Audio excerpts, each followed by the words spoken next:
Karim Bouzid, titulaire d'une licence en organisation et gestion des ressources humaines, se présente le 1er juin 2026 à un entretien de recrutement chez la SPA ATI. À l'issue de l'entretien, le poste de chef de service reporting RH lui est proposé. Il est convoqué le 1er juillet 2026 à 9 h auprès du service du personnel, muni de son dossier administratif, pour finaliser les formalités de recrutement dont la signature de son contrat de travail. Jusque-là, la procédure de recrutement a été rigoureusement respectée. C'est la suite qui pose problème. Au jour 1, aucune visite médicale d'embauche n'est organisée ni même programmée, et la fiche de poste, pourtant expressément mentionnée dans le contrat de travail, ne lui est pas remise. Au jour 2, Karim ne dispose toujours pas des moyens nécessaires à l'exercice de sa fonction, y compris son bureau d'affectation. Sur la base de ce cas, répondez aux 10 questions suivantes pour tester votre maîtrise du cadre légal applicable à l'intégration d'un salarié et des bonnes pratiques RH associées. Lorsque la fiche de poste est expressément mentionnée dans le contrat de travail d'un salarié, quelle est sa portée juridique?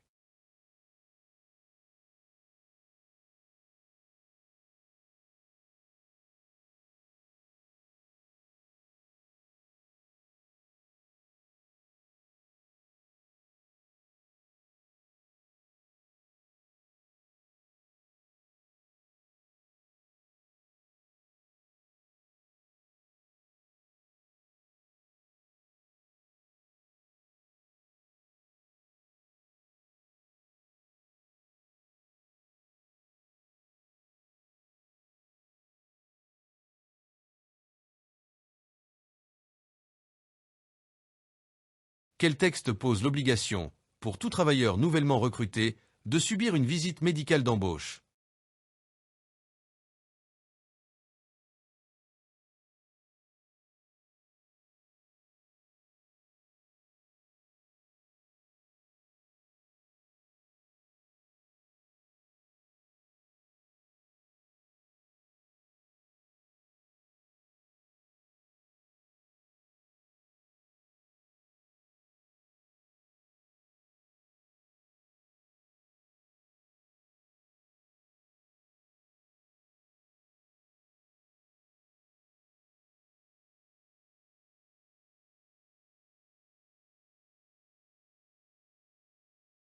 Que précise l'article 13 du décret exécutif numéro 93-120 du 15 mai 1993 au sujet de la visite médicale d'embauche?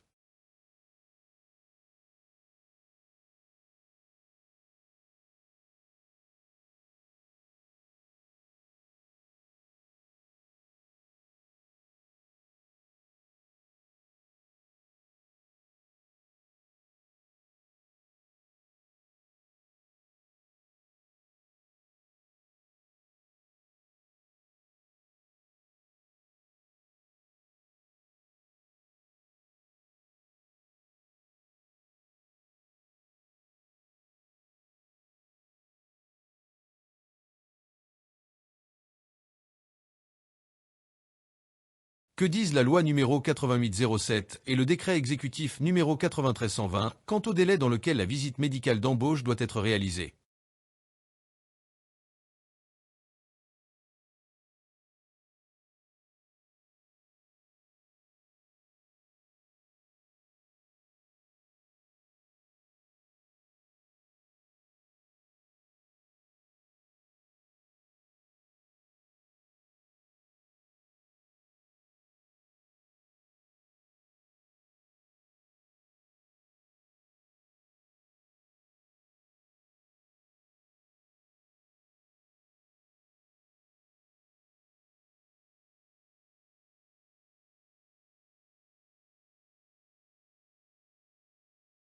Quelle est la conséquence, pour l'employeur, d'une absence prolongée de fourniture des moyens de travail, bureau, matériel, à un salarié nouvellement recruté?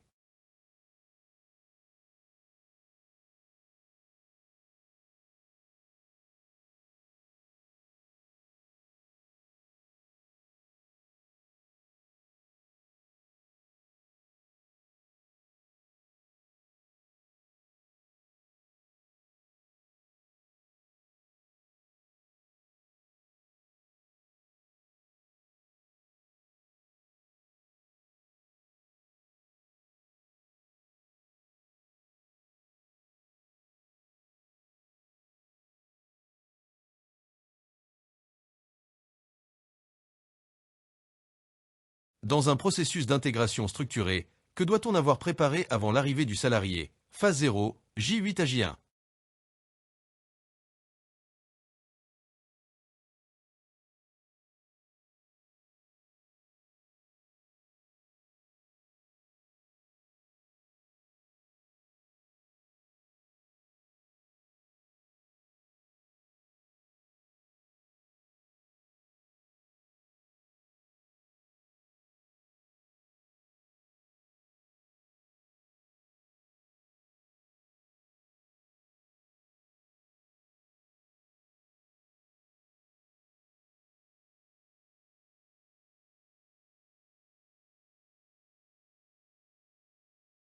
À quelle fréquence le taux de rétention des nouvelles recrues doit-il être mesuré pour objectiver l'efficacité de l'onboarding?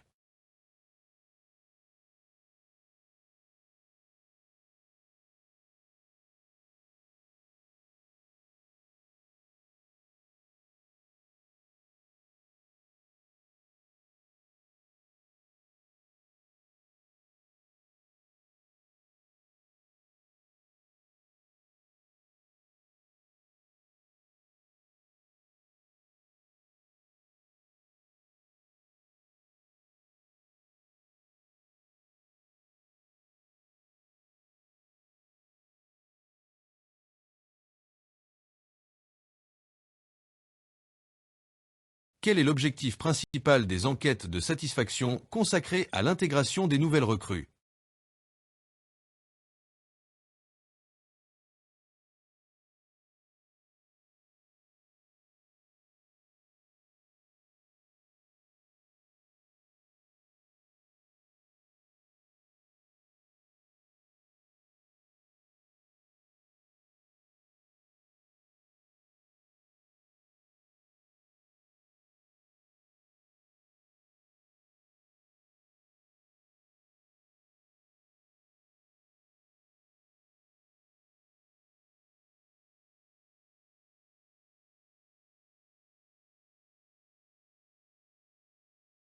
À quelle fréquence le feedback structuré du manager sur l'adaptation et la montée en compétences du nouveau recruté est-il recommandé?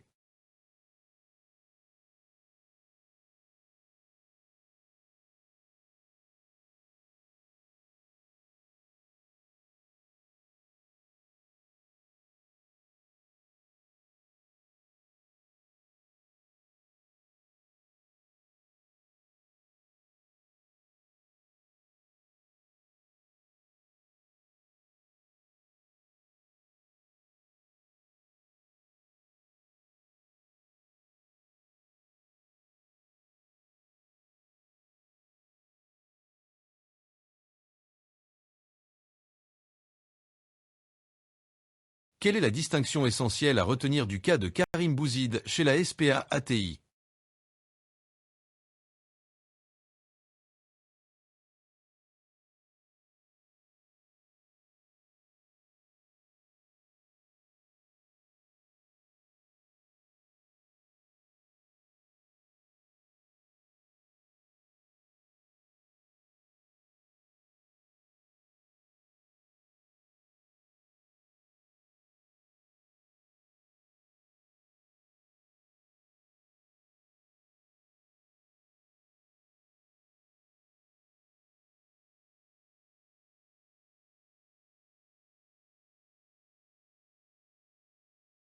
Voilà, le test terminé.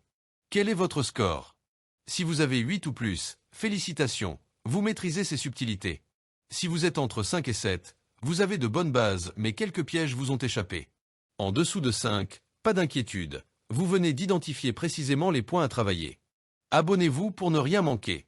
Laissez un pouce bleu si ce test vous a été utile, partagez-le avec vos collègues et dites-moi en commentaire, quelle question vous a le plus surpris? Merci de votre attention et à très bientôt.